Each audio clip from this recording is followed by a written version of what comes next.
حسبنا الله ونعم الوكيل نعم المولى ونعم النصير। আসসালামু আলাইকুম রহমতুল্লাহি ওবারাকাতুহ। আমরা আলোচনা করেছিলাম আল্লামা মুহাম্মদ আবদুল্লাহ আল কাফি আল কুরাইশির বই থেকে ফিরকাবন্দি বনাম অনুসরণীয় ইমামগণের নীতি। আপনি এই বইটি সংগ্রহ করে পড়ে নিতে পারেন। ইনশাআল্লাহ এই বই থেকে আপনি অনেক উপকৃত হবেন। আমরা আজকে আলোচনা করব দ্বিতীয় খলিফার যুগ। মুশরিক তাবী বলেন, দ্বিতীয় খলিফা উমর রাদিয়াল্লাহু আনহু একদা মিম্বরে আরোহণ করিয়া জনমণ্ডলীকে সম্বোধন করিয়া বলিলেন, স্ত্রীলোকের মোহরের পরিমাণ বর্ধিত করা যদি শুভকার্য হইত, তাহলে রাসূল সাল্লাল্লাহু আলাইহি সাল্লাম তদীয় সাহাবীগণ বর্ধিত পরিমাণের মোহর নির্ধারণ করিতেন। কিন্তু তাহাদের মধ্যে কেহ 400 দিরহামের অতিরিক্ত মোহর স্বীয় স্ত্রী ও কন্যার জন্য নির্ধারণ করেন নাই। অতএব যদি কেউ 400 দিরহামের অতিরিক্ত মোহর স্ত্রী বা কন্যাদের জন্য নির্ধারণ করা হয়, তাহলে অতিরিক্ত অর্থ আমি বায়তুল মালের অন্তর্ভুক্ত করা হইবে। মুশরিক বলেন, যে জনৈক কুরাইশী মহিলা উমর রাদিয়াল্লাহু আনহুর নির্দেশ শ্রবণ করিয়া বাধা প্রদান করিলেন এবং উমরকে রাদিয়াল্লাহু তাআলা আনহুকে জিজ্ঞেস করিলেন, হে আমিরুল মুমিনিন, আপনি কি লোকদিগকে স্ত্রীলোকের মোহর 400 দিরহামের অতিরিক্ত নির্ধারণ করিতে নিষেধ করিয়াছেন? আপনি কি কোরআনের আয়াত শ্রবণ করেন নাই? আল্লাহ তাআলা বলেন, তোমরা যদি স্বীয় স্ত্রী নারীদেরকে অর্ধেক স্তূপ মোহর দান করো। মহিলাটির কথা শ্রবণ করিয়া ওমর রাদিয়াল্লাহু তৎক্ষণাৎ মসজিদে প্রত্যাবর্তন করিলেন এবং পুনরায় মিম্বরে আরোহণ করিলেন।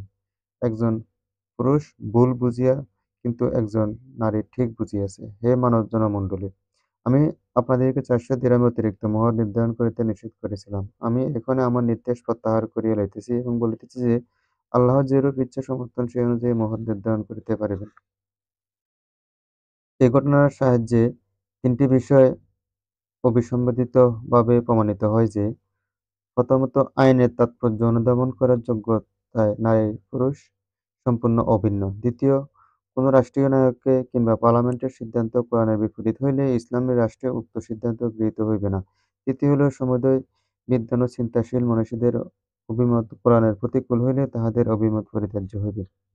দ্বিতীয় খলিফা উমর রাদিয়াল্লাহু তাআলা আনহুর কুফার চিফ জাস্টিস কাজী শুরাইহকে যাহা লিখিয়াছেন, সমস্যা ও তার সমাধানের পদ্ধতির পক্ষে উহাকে ইসলামের বুনিয়াদ বিধানরূপে গ্রহণ করা যেতে পারে। তিনি লিখিয়াছেন, আপনার নিকট কোন সমস্যার সম্মুখীন হইলে আপনি আল্লাহর গ্রন্থ অনুসরণ উহা নিষ্পত্তি করিবেন। সমাধান: মানুষের উক্তির দিকে আপনি অগ্রহান্বিত হইবেন না। আর বিষয়টি যদি এরূপ হয়, যাহা মীমাংসা আল্লাহর গ্রন্থে নেই, তাহলে আপনি রাসূল সাল্লাল্লাহু আলাইহি সাল্লামের হাদীসের দৃষ্টি নিবন্ধন করিবেন এবং তদনুসারে সমস্যার সমাধান করিয়া দিবেন। আর যদি এই বিষয়টি মীমাংসা আল্লাহর গ্রন্থমতে রাসূলের সুন্নতেও খুঁজে না পায়, তাহলে ইসলামের পার্লামেন্ট মানুষেরা যে বিষয়ের একমত হইয়াছে, আপনি তাহা গ্রহণ করুন আর আপনি যদি উপস্থিত প্রশ্নের মীমাংসা আল্লাহর কিতাব এবং তাহার নবীর সুন্নতের বিদ্যমান না থাকে এবং পূর্ববর্তী কেউ এই বিষয়ে আলোচনা না করিয়া থাকে, তাহলে আপনি দুটির মধ্যে হইতে একটি পথ নির্বাচন করুন। অর্থাৎ আপনি আপনার ব্যক্তিগত বিচার বুদ্ধির সাহায্যে অগ্রসর হন, আর না হয় ইহার মীমাংসা ক্ষান্ত করুন। আমি কিন্তু আপনার পক্ষে ক্ষান্ত থাকাই মঙ্গলজনক বলিয়া বিবেচনা করি। আব্দুল্লাহ বিন ওমর বলেন, দ্বিতীয় খলিফা ওমর রাদিয়াল্লাহু আনহু ওমর ফারুক রাদিয়াল্লাহু আনহুর মৃত্যুর শয্যায় এর মনে বলাবলি করিয়াতে লাগিলেন যে, আমি যদি কাউকে আমার স্থলাভিষিক্ত করিয়া না যাই, তাহলে রাসূল সাল্লাল্লাহু আলাইহি সাল্লাম তো কাউকে স্থলাভিষিক্ত করে যান নাই। আর যদি আমি কোন ব্যক্তিকে আমার স্থলাভিষিক্ত করিয়া যাই, তাহলে আবু বকর স্বীয় স্থলাভিষিক্ত করিয়া গিয়াছিলেন। উমরের পুত্র বিখ্যাত তাপস এবং বিদ্বান হযরত আব্দুল্লাহ বলিতেছেন, আল্লাহর কসম, যখন পিতা রাসূলুল্লাহ সাল্লাল্লাহু আলাইহি সাল্লামের ও আবু বকরের তুলনা করলেন, তখন আমি বুঝিয়া ফেলেছি যে তিনি আবু বকর অথবা অন্য কাহারও খাতির রাসূল সাল্লাল্লাহু আলাইহি সাল্লামের রীতি পরিহার করিবেন না এবং কাউকে তিনি স্বীয় স্থলাভিষিক্তে মনোনীত করিয়া যাইবেন না। মুসলিমের ২য় খণ্ডের ১২০ নম্বর পৃষ্ঠাতে। যাহারা মনে করিয়া থাকেন যে ওমর ফারুক রাদিয়াল্লাহু তাআলা আনহু সকল বিষয়ে তাহার পূর্ববর্তী শাসককর্তার খলিফা আবু বকরের অন্ধ অনুকরণ করিয়া চলিতেন, এই ঘটনায় তাহাদের চৈতন্য ফিরিয়া আসা উচিত।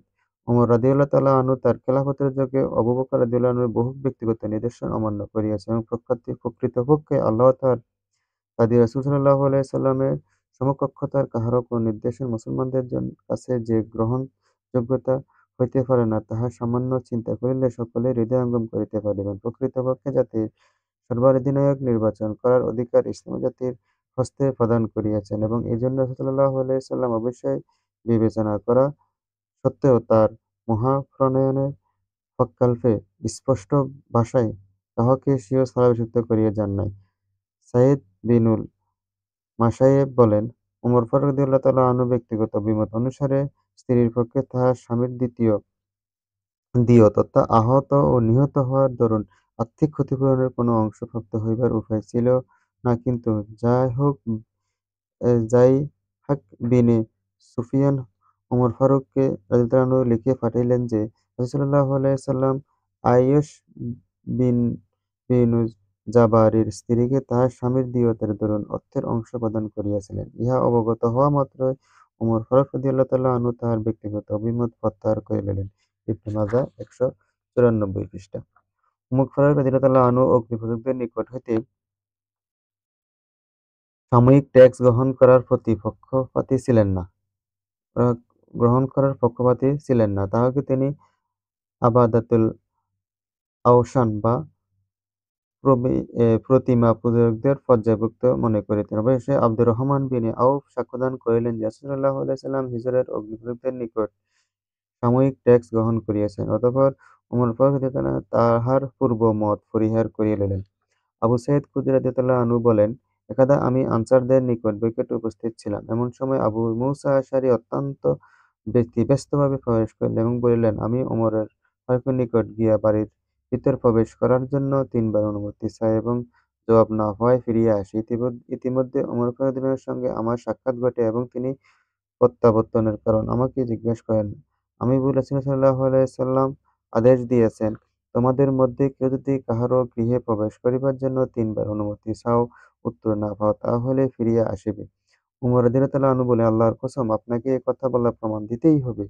আবু মুসা আনসারীদেরকে সম্বোধন করে বললেন, তোমরা কেউ হযরত ওমর রাদিয়াল্লাহু আনহুর বাচনিক এই হাদীস শ্রবণ করিয়া তোমরা কি কেউ তোমরা কি কেউ রাসূলুল্লাহ সাল্লাল্লাহু আলাইহি সাল্লামের বাচনিক এই হাদীস শ্রবণ করিয়াছ কি?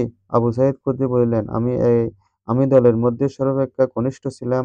আমি আবু মুসা আশআরীর সহিত গমন করিয়া ওমর ফারুক রাদিয়াল্লাহু আনহুর সাক্ষ্যদান করিলাম। রাসূল সাল্লাল্লাহু আলাইহি সাল্লাম বাস্তবিক উক্ত কথা বলিয়াছিলেন।